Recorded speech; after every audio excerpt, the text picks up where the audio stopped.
आज का टॉपिक जिसको हम डिस्कस करेंगे वो है parts of PV system and their function.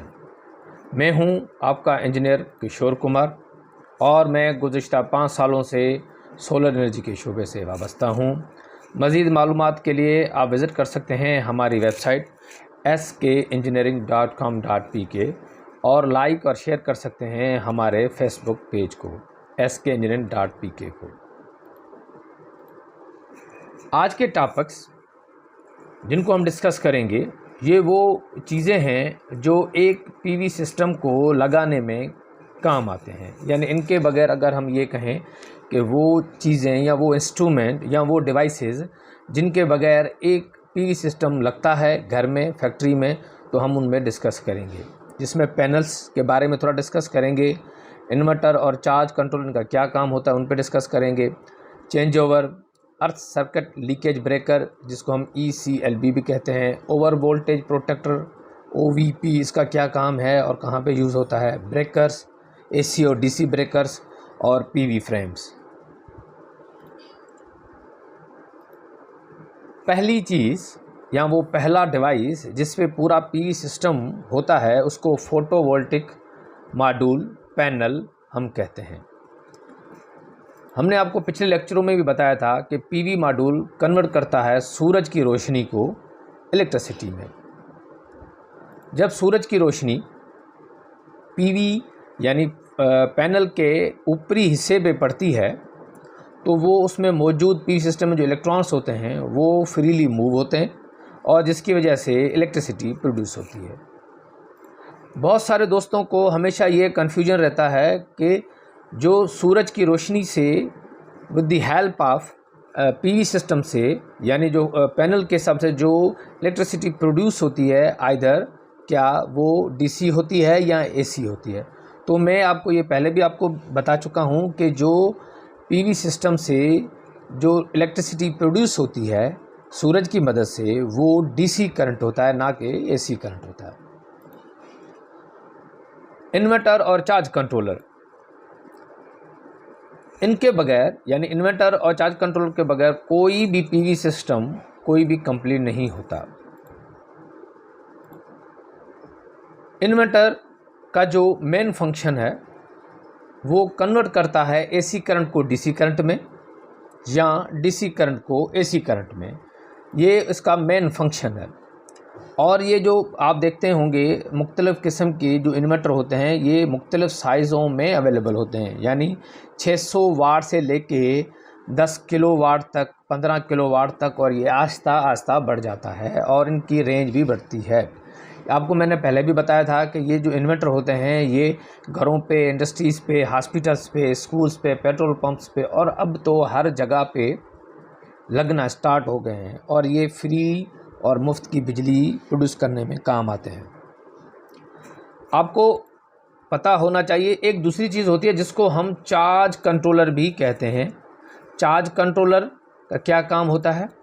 Charge control का काम होता है DC लोड को, यानी अगर आपके घर में जो भी सिस्टम लगा हुआ है वो DC सिस्टम लगा हुआ है, यानी AC सिस्टम से उसका कोई ताल्लुक़ नहीं है, यानी आपका अगर पंखा लगा हुआ है वो भी अगर DC है और आपका बल्ब लगा हुआ है वो भी DC है, तो फिर आपके सिस्टम में चार्ज कंट्रोलर लगेगा, ना कि इन्वर्टर लगेगा। क्योंकि ये जो चार्ज कंट्रोलर है ये जो पैनल से लाइट लेता है वो भी DC होती है, फिर जो बैटरी में इलेक्ट्रिसिटी स्टोर करता है वो भी DC होता है, और जब डायरेक्ट आपके घर को दे यानी फ़ैन को दे या आपके बल्ब को दे तो भी DC होने चाहिए, और अगर बैटरी से लेता है तो वो भी DC होने चाहिए।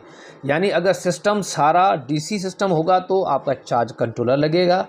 अगर आपके घर का सिस्टम, स्कूल का सिस्टम AC होगा यानी अल्टरनेटिव करंट होगा तो फिर वो आपका सिस्टम, उस पे आपका इन्वर्टर लगेगा। चेंज ओवर, ये जो तस्वीर मैं आपको दिखा रहा हूँ ये आपके घरों में भी लगी होगी।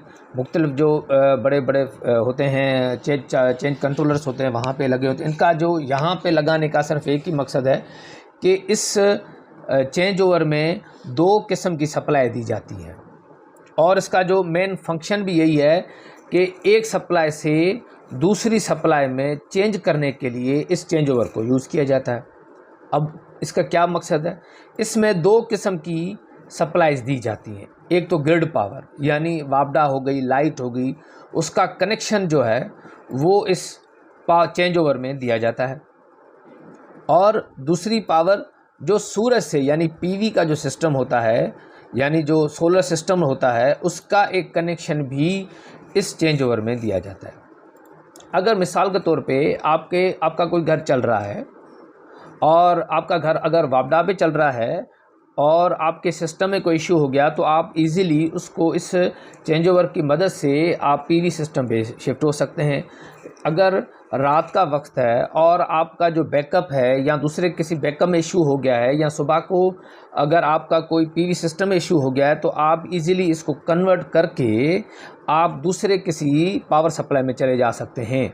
यानी अगर कोई ट्रबल शूटिंग हो गई है तो इजीली शिफ्ट कर सकते हैं ग्रिड पावर का। यानी अगर ग्रिड पावर पे है तो आप सोलर पे जा सकते हैं, अगर सोलर पे है तो आप ग्रिड पावर में आसानी से जा सकते हैं। यानी इसका मेन फंक्शन एक ही है, एक सप्लाई से दूसरी सप्लाई में जाने के लिए ये चेंज ओवर लिया जाता है। अब इसके एम्पियर्स मुख्तलिफ होते हैं। अगर छोटा है तो 32 एम्पियर का लगता है, अगर बड़ा कोई सिस्टम है तो 50 एम्पियर 60 एम्पियर तक भी चला जाता है। ये रिक्वायरमेंट होती है उस सिस्टम की।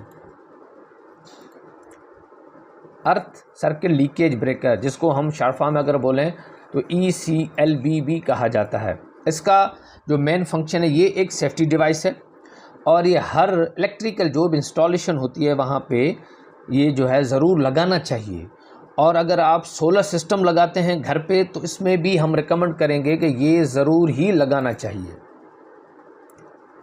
इसका जो मेन फंक्शन है, ये क्या करता है, जो भी यानी जो वायरिंग होती है, अगर उसमें कहीं पे सिस्टम यानी पूरा सिस्टम अगर फील करे कि कहाँ पे करंट की लीकेज है, क्योंकि और वो जो करंट है वो अर्थ की तरफ मूव होता है तो लाजमी है, तो फिर ये ब्रेकर क्या करता है, उस पूरे पावर सप्लाई को बंद कर देता है, यानी कट ऑफ कर देता है।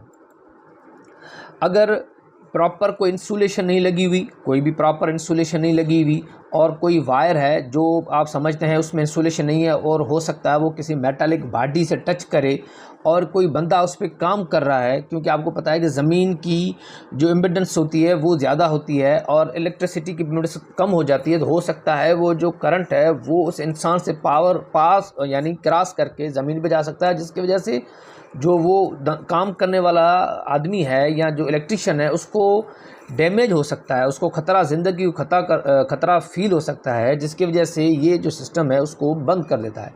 तो ये बहुत एक लाजिमी और ज़रूरी लगना चाहिए, कहाँ पे बच्चों वाले घरों में, यहाँ पे तो ये सिस्टम लाजम लगना चाहिए। दूसरा जो एक बड़ी अहम चीज़ है वो है ओवर वोल्टेज प्रोटेक्टर। आपको पता है जो भी पीवी सिस्टम है हमारे घर में, जो सोलर सिस्टम लगे होते हैं, उसमें तो आपको मैंने पहले बताया दो किस्म की सप्लाई दी जाती है। एक सप्लाई होती है जो वापडा से भी हमारे घरों में दाखिल होती है और वो भी उसी इन्वर्टर में उसकी जो है एक एंट्री दी जाती है, और सोलर से भी दी जाती है।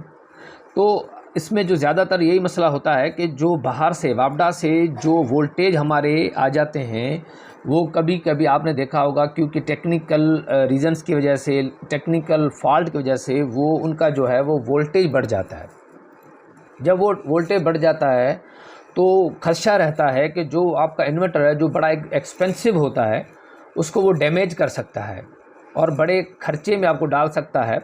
तो इसलिए बेहतर है कि उस सिस्टम में ये ओवर वोल्टेज प्रोटेक्टर भी लगाना चाहिए। जैसे मैंने आपको बताया, जैसे पिछले वाला करंट के हिसाब से बनाया था कि वो भी लगना चाहिए बच्चों की सेफ्टी के लिए, तो ये आपके पूरे सिस्टम को ज़रूर लगाना चाहिए, क्योंकि इसी जो लाइट वापडा की बाहर से आती है वो ही आपके घर को भी शाम को चलाती है और वो लाइट आपके इसी इन्वर्टर से गुज़रती है, आपके बैटरी को भी चार्ज करती है। तो ये भी एक ज़रूर एक चीज़ है जो लगानी चाहिए।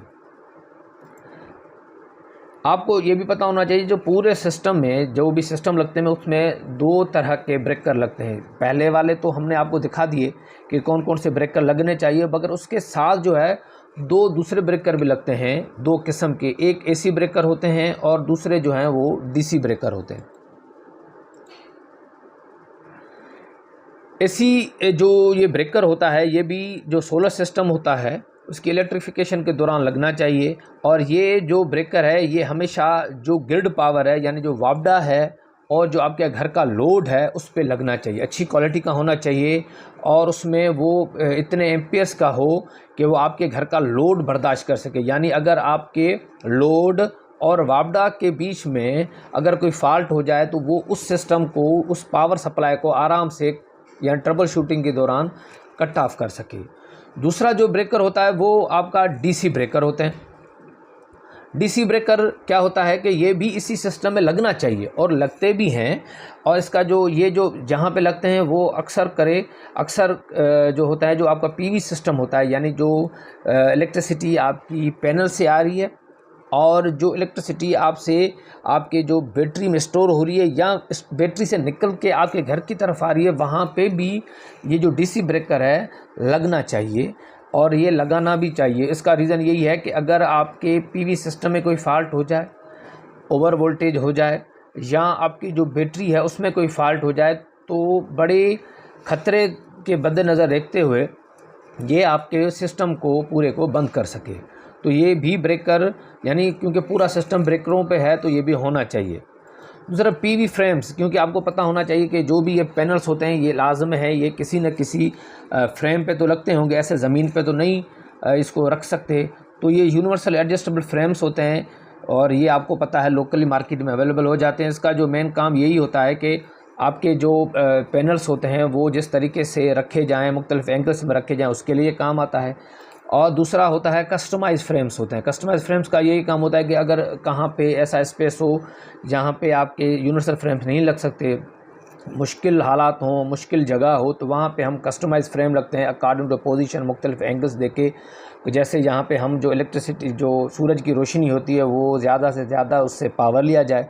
तो ये दो किस्म के आज तक जो फ्रेम्स हैं ये दो किस्म के लगते हैं। एक तो यूनिवर्सल एडजस्टेबल फ्रेम होता है, मुख्तलिफ इसमें किसी फ्रेम्स में दो भी, यानी ये जो फ्रेम्स होते हैं दो पैनल भी लग सकते हैं, तीन पैनल भी लग सकते हैं और मुख्तलिफ गेजों के ये पैनल बनते हैं। इसी वजह से जो कस्टमाइज़ होते हैं उसमें भी इस तरीके से होते हैं। तो आज का टॉपिक हम यहाँ पे ख़त्म करते हैं। उम्मीद है कि आपको ये हमारे जो आपके टॉपिक्स हैं और ये जो चीज़ें हैं जो एक सिस्टम में लगती हैं बड़ी आपको मुफीद और आपको बड़ा फ़ायदा देंगी। हम उम्मीद रखते हैं कि अगले प्रोग्राम्स में भी और मुख्तलिफ लेक्चरों में आप हमारे सपोर्ट करेंगे और हमारे चैनल को लाइक, शेयर और सब्सक्राइब करेंगे।